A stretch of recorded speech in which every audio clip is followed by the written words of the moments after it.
घर आए मेहमान। राहुल अपनी पत्नी सीमा और अपनी माँ के साथ रहता था। गर्मियों की छुट्टियों में राहुल की बुआ फूफा अपने लड़के सोनू के साथ उनके घर रहने आए। घर आते ही फूफा जी राहुल से बोले कि यहाँ तो बहुत गर्मी है, घर में कोई एसी नहीं है क्या? राहुल की माँ ने बोला, भाई साहब, अभी कुछ दिन पहले ही राहुल ने अपने कमरे में एसी लगवाया है। यह सुनते ही फूफा जी अपने बेटे से बोले कि सारा सामान राहुल के कमरे में ले चलो। राहुल और उसकी पत्नी सीमा चुप रहे, क्योंकि उसने सोचा कि कुछ दिनों की तो बात है। इस तरफ बुआ फूफा जी को राहुल के घर रहते 1 महीना हो गया। राहुल ने अपनी माँ से पूछा कि बुआ जी कब जाने वाली है? हम कब तक ऐसे ही हाल में सोकर अपना गुजारा करेंगे?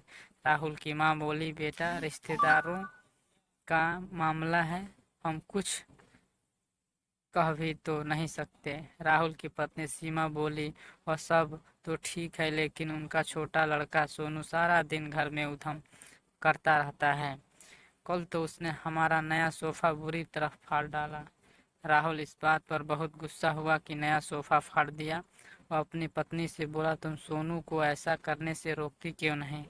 सीमा बोली, जब से बुआ फूफा जी आए हैं कुछ कुछ खाने की डिमांड करते हैं, जिससे मेरा और माँ जी का सारा दिन तो रसोई में ही बीत जाता है।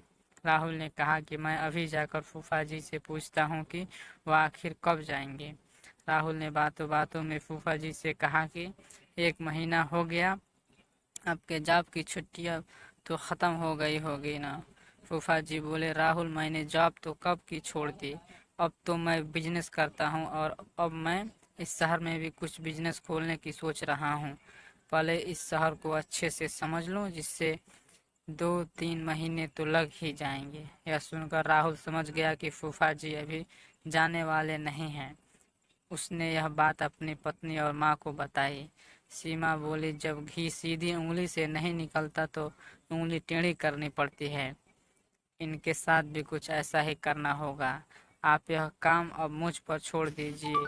उसी रात बुआ और फूफा जी छत पर थे, तभी उनका लड़का सोनू चिल्लाता हुआ उनके पास गया और बोला कि मैंने अभी एक चुड़ैल को देखा है। तभी एक चुड़ैल वहां आ गई और बुआ और फूफा जी को बोली कि तुम में से कौन सबसे पहले मेरा भोजन बनना चाहेगा। चुड़ैल को देखकर वह बहुत डर गए और उस घर से भाग गए।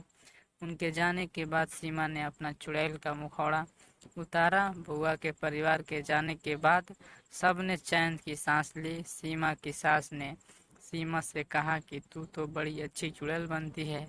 यह कहकर सब हंसने लगे।